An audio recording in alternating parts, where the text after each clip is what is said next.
देखो एक लाइन गुरुजी हमरे इशारा करत हो कौन इशारा हो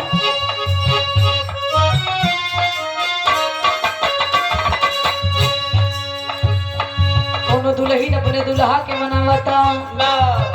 या तो भक्त अपने भगवान के कहे का कहे भैया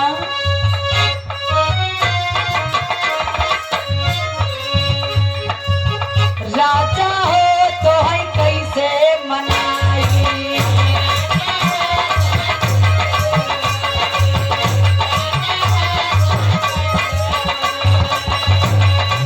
रतिया से दरियाई में लागे ना वहाई रतिया से दरिया पे लागे ना वहाई हो तो है कैसे मनाई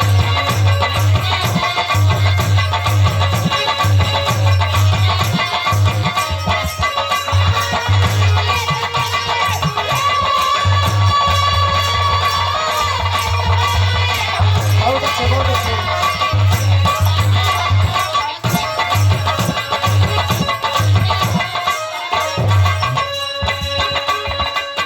दुल्हन का है महीना बीत गया तू चला गया लौट के हम कैसे नहीं कैसे तो को बताई काहे रिसिया रहा एक बार चला आया बा दुल्हन मनावता कहे बीते बल पनमा हो आई गई जवानी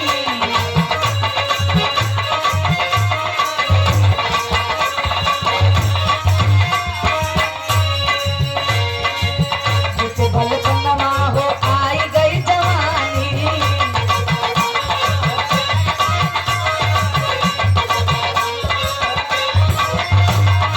रतिया में रही रही के रही रही के रतिया में रही रही के तुझे न सताई हो तो कैसे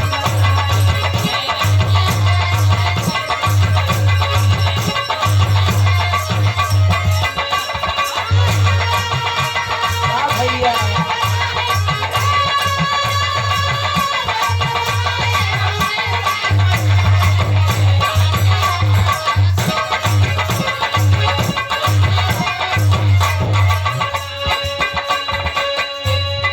जबरलिया कौनो दुल्हन के दुल्हा परदेस बा अरे रेलगड़िया के देखे दुल्हनिया कहे हे भगवान ई रेलगड़िया में आग लग जाए जब से ई रेलगड़िया चले लगल हमरे मरद के हमरा से तो दुल्हन कहा था का कहे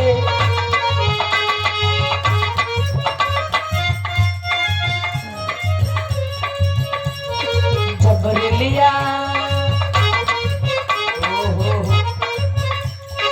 जबरलिया गरदा बुढ़ावई तब सुदिया पगला के आई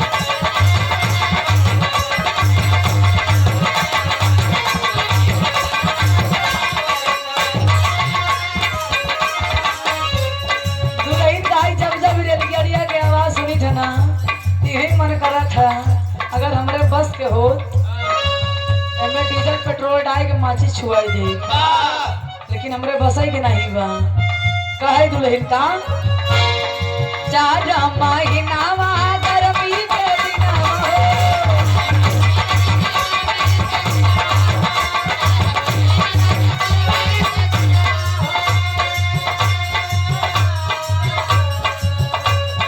गर्मी के दिनवा में तूने पसीनावा हो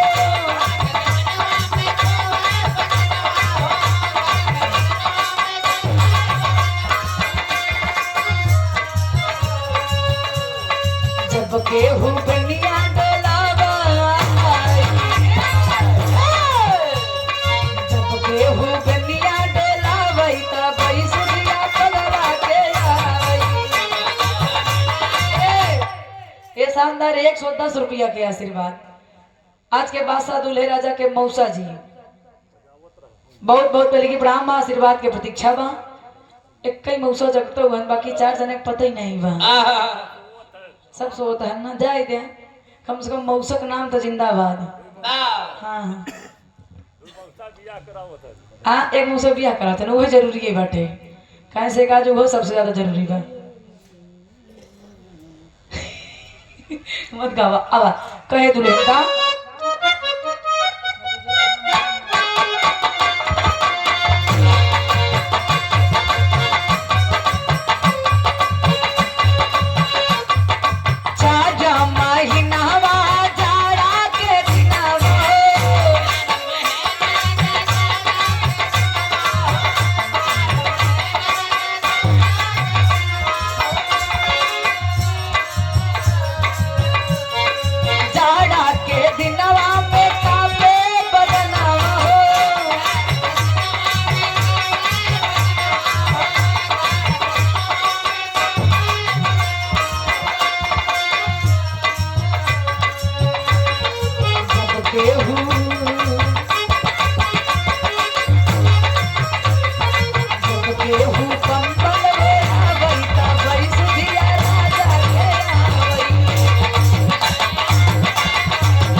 ओढ़ावत देख ले छना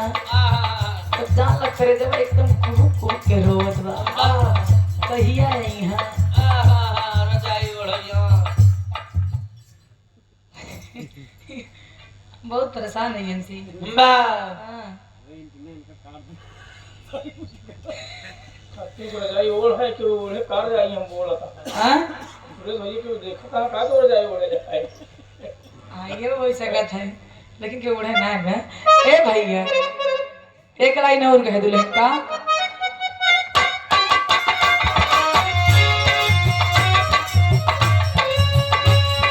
जा जा महीनावा बरखा के दिनावा हो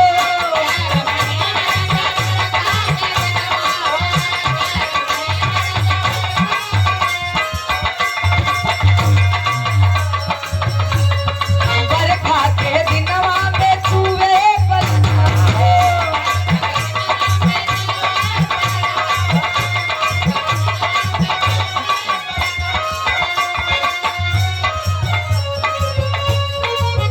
केहू छतरी ओढ़ावा